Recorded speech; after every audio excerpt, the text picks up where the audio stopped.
രാജ്യം സ്വാഭിമാനത്തിലേക്ക് ശ്രീ എൻ.ആർ. മധു. ഭാരതം ഇന്ന് ലോകത്തിന്റെ നെറുകയിലാണ്. ഭാരതത്തിന്റെ വാക്കുകൾ ശ്രദ്ധയോടുകൂടി ശ്രവിക്കുന്ന ലോകരാജ്യങ്ങളാണ് ഇന്നുള്ളത്. കൃത്യമായ നിലപാടുകളുണ്ട് ഭാരതത്തിന്.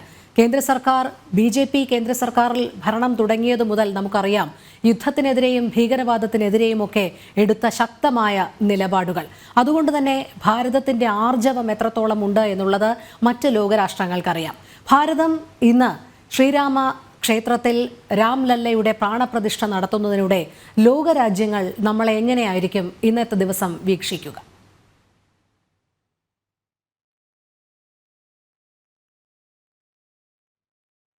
ഭാരതത്തിൻ്റെ നയതന്ത്ര രംഗത്തും ഭാരതത്തിൻ്റെ വിദേശ നയത്തിലുമൊക്കെ 2014 ശേഷം അടിമുടി മാറ്റമുണ്ടായി എന്ന് നമുക്ക് കാണാൻ സാധിക്കും. ഇതിനു മുമ്പ് കോൺഗ്രസ് സർക്കാരുകൾ സുദീർഘമായി ഭാരതം ഭരിക്കുമ്പോൾ നമ്മളുടെ വിദേശ നയം എന്ന് പറയുന്നത് ചേരിചേരായ്മയാണ് എന്നാണ് പറഞ്ഞുകൊണ്ടിരുന്നത്. സത്യത്തിൽ ചേരിചേരായ്മ എന്ന് പറയുകയും റഷ്യൻ ചേരിയിൽ നിൽക്കുകയുമാണ് നമ്മൾ ചെയ്തുകൊണ്ടിരുന്നത്. 2014 ശേഷം ഉണ്ടായ മാറ്റം എന്താണെന്ന് ചോദിച്ചാൽ, ഈ നയതന്ത്ര രംഗത്ത് സാധാരണ പറയാറുണ്ട്, സ്ഥിരമായ ശത്രുക്കളോ സ്ഥിരമായ മിത്രങ്ങളോ ഉണ്ടാവില്ല, ഉള്ളത് നിലപാടുകൾ മാത്രമാണ്, നയങ്ങൾ മാത്രമാണ്. ഭാരതത്തിൻ്റെ താല്പര്യം സംരക്ഷിക്കാൻ വേണ്ടി നാം ആരുടെ കൂടെയും നിൽക്കും, ആരെയും എതിർക്കും. ഇതാണ് ഭാരതത്തിൻ്റെ പുതിയ ശൈലി. അതുകൊണ്ട് എന്തു സംഭവിച്ചു? ഇന്ന് ഭാരതത്തിൻ്റെ വാക്കുകൾക്ക് വിലയുണ്ടായി. ലോകശക്തികൾ പലരും ഭാരതത്തോട് ചേർന്ന് നിൽക്കാൻ ആഗ്രഹിക്കുന്നു. അത് ഒരേ സമയം നമ്മൾ റഷ്യയെയും അമേരിക്കയെയും നമ്മളോടൊപ്പം ചേർത്ത് കൊണ്ടുപോവുകയാണ്. ലോകത്തിൻ്റെ ആഗോള തലത്തിലുണ്ടാവുന്ന പല പ്രശ്നങ്ങൾക്കും പരിഹാരമായി ഭാരതത്തിൻ്റെ പ്രധാനമന്ത്രി ഇടപെടണമെന്ന് പറയുന്നു. അപ്പം ഇന്നലെ വരെ നമ്മൾ ഈ രാമജന്മഭൂമി പോലെയുള്ള കാര്യങ്ങൾ ഒരു സങ്കോചത്തോടു കൂടിയാണ് പറഞ്ഞുകൊണ്ടിരുന്നെങ്കിൽ ഇന്ന് നമുക്ക് ലോകത്തിൻ്റെ മുന്നിൽ ആർജവത്തോടു കൂടി അഭിമാനത്തോടു കൂടി പറയാൻ സാധിക്കുന്നു. അതുകൊണ്ട് എന്താ സംഭവിക്കുന്നത്?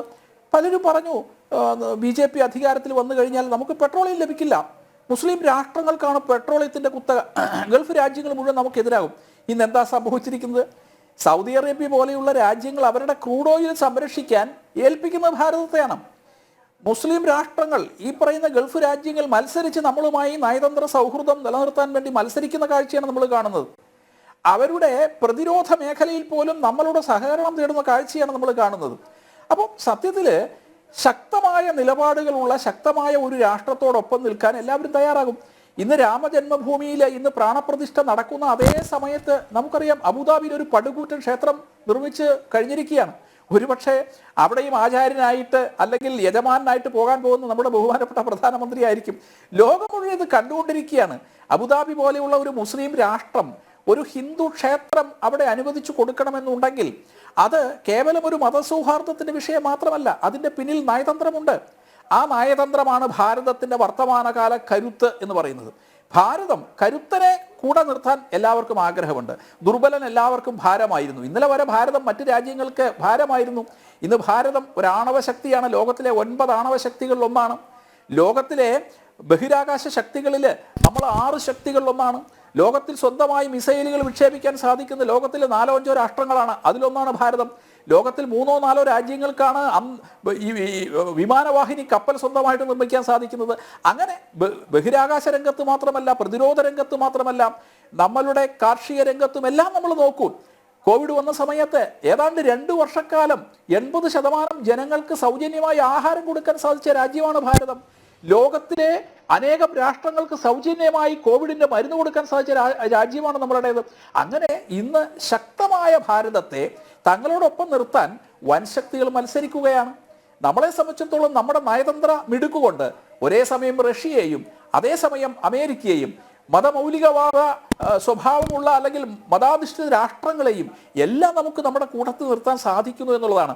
ഈ രാമജന്മഭൂമിയിലെ ഇന്നത്തെ പ്രാണപ്രതിഷ്ഠ ഭാരതത്തിൻ്റെ കൃത്യമായ നിലപാട് ലോകത്തിൻ്റെ മുന്നിൽ അവതരിപ്പിക്കുകയാണ്. ആ നിലപാട് ശക്തമായ നിലപാടാണ്. ആ ശക്തമായ നിലപാടുള്ള ഒരു രാജ്യത്തെ തങ്ങളോടൊപ്പം ചേർത്ത് നിർത്താൻ എല്ലാവരും മത്സരിക്കും. അതുകൊണ്ട് നമ്മുടെ എന്താ പറയുക, അന്തർദേശീയ രംഗത്തുള്ള ഇടപെടലുകളിൽ നമ്മുടെ ബാർഗെയിനിങ് പവർ കൂടുകയാണ് ചെയ്തത്. ഇന്ന് ഈ പ്രാണപ്രതിഷ്ഠയോടുകൂടി അന്താരാഷ്ട്ര രംഗത്ത് സത്യത്തിൽ നമ്മുടെ ബാർഗെയിനിങ് പവർ കൂടുകയാണ് ചെയ്തത് എന്ന് കാണാൻ സാധിക്കും. അതുകൊണ്ടാണ് അനേകം രാജ്യങ്ങളുടെ പ്രതിനിധികൾ ഈ പ്രാണപ്രതിഷ്ഠയ്ക്ക് സാക്ഷ്യം വഹിക്കാൻ വേണ്ടി ഇങ്ങോട്ട് വന്നു.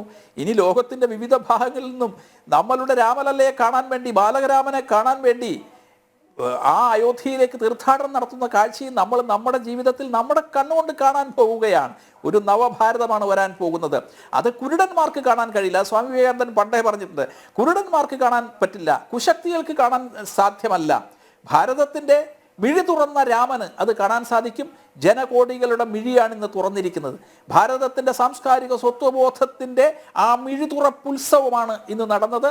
അത് ഭാരതത്തിൻ്റെ ആഗോള ശക്തി എന്ന പ്രതിച്ഛായ വർദ്ധിപ്പിക്കാൻ ഉതകുമെന്ന് ഞാൻ കരുതുകയാണ്. അതെ, തീർച്ചയായും. വളരെ നന്ദി ശ്രീ എൻ ആർ മധു, ഞങ്ങളോടൊപ്പം ഇത്രയും സമയം ചിലവഴിച്ചതിന്.